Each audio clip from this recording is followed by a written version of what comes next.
हर महीने सैलरी आते ही पलक झपकते गायब हो जाती है। कभी घर के खर्च, कभी ईएमआई, कभी बच्चों की पढ़ाई और महीने के आखिरी में बटुआ खाली।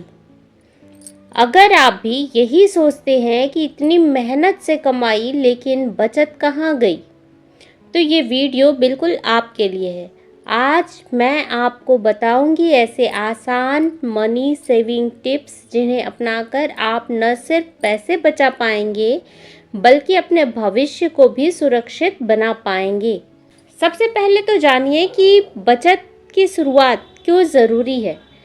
कमाई चाहे जितनी भी हो, अगर बचत की आदत नहीं है तो पैसा टिकेगा ही नहीं।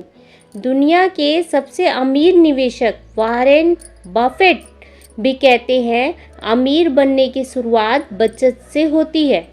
तो चलिए जानते हैं कुछ आसान फार्मूले जो आपकी सैलरी को सही दिशा देंगे। सबसे पहले तो समझिए, 40% ज़रूरी खर्चों के लिए अलग रखिए, जैसे किराया हो गया, ईएमआई हो गया, बच्चों की फीस, राशन जिसे टाला नहीं जा सकता। ऐसे 40% सैलरी का जो हिस्सा है ऐसे खर्चों के लिए अलग कर दीजिए। 30% लाइफस्टाइल और कंफर्ट के लिए, जैसे घूमना हो गया, शॉपिंग हो गया या बच्चों की कोई शौक पूरी करनी हो गई, इसके लिए अलग कर दीजिए। और 20% सीधे बचत कीजिए और इन्वेस्ट कर दीजिए। और 10% इमरजेंसी फंड या इंश्योरेंस में लगा दीजिए। अगर ये फार्मूला फॉलो करेंगे तो आपकी इनकम ऑटोमेटिकली बैलेंस्ड हो जाएगी। अब आती है सबसे मज़ेदार ट्रिक, 30 दिन का रूल। अगर अचानक कोई चीज़ खरीदने का मन करे तो तुरंत खरीदने की बजाय उसका नाम एक कागज़ पर लिख लीजिए या उसे ऐड टू कार्ट कर लीजिए अगर ऑनलाइन पसंद आया तो। 30 दिन का इंतज़ार कीजिए।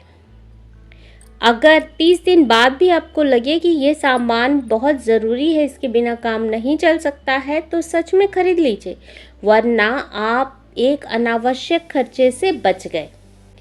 बचत बढ़ानी है तो छोटे छोटे खर्चों को कंट्रोल करना बहुत ज़रूरी। सबसे पहला बजट तो हम ट्रांसपोर्ट पर ही कर सकते हैं।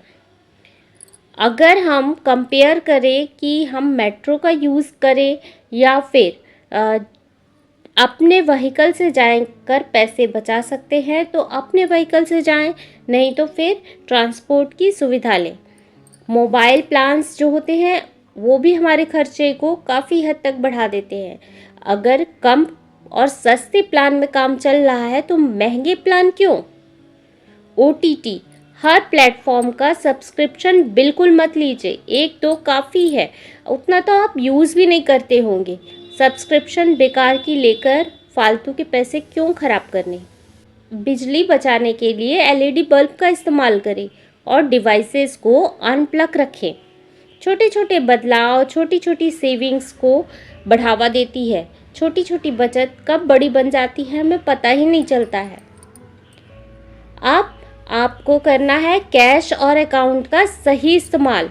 घर में ज़्यादा कैश बिल्कुल मत रखिए वरना खर्च बढ़ेगा। इसके बजाय एक सेपरेट सेविंग अकाउंट खोलिए, सैलरी आते ही तय अमाउंट उसमें ट्रांसफ़र कर दीजिए। इससे डिसिप्लिन बनेगा और बचत सिक्योर हो जाएगा। आपको महीने के लास्ट का वेट नहीं करना होगा। याद रखिए, असली धन सेहत है और सेहत का ख्याल रखना भी बहुत ज़रूरी है। सेहत खराब होगा तो पैसे बेकार जाएंगे। इसलिए अच्छी लाइफस्टाइल जिए, हेल्थ इंश्योरेंस का प्लान ज़रूर लीजिए, यह आपके परिवार की सबसे बड़ी फाइनेंशियल सिक्योरिटी होगी। लास्ट में आता है फाइनेंशियल एडवाइज़र की मदद लेना। अगर आपको इन्वेस्टमेंट की पूरी जानकारी नहीं है, सही जानकारी नहीं है, तो किसी अच्छे फाइनेंशियल एडवाइज़र की मदद लें। ध्यान रखिए, एडवाइज़र ऐसा हो जो आपकी ज़रूरत को समझकर अनबेस्ड एडवाइस न दे। तो दोस्तों, अब जब भी आपकी सैलरी आए तो याद रखिए, खर्च से पहले बचत कीजिए। इन छोटे छोटे टिप्स को अपनाकर आप आसानी से पैसे बचा सकते हैं और आने वाले कल को सुरक्षित बना सकते हैं। अगर ये टिप्स आपके लिए हेल्पफुल लगी हो तो वीडियो को लाइक कीजिए, शेयर कीजिए और चैनल को सब्सक्राइब करना बिल्कुल मत भूलिएगा, क्योंकि फाइनेंशियल एम्पावरमेंट ही हमारी असली मेंटल पीस है। और इसे छोड़कर हम कभी भी शांति सुख से जीवन व्यतीत नहीं कर सकते। मिलते हैं अगले वीडियो में कुछ ऐसे ही टॉपिक के साथ, तब तक खुश रहिए। Thank you so much.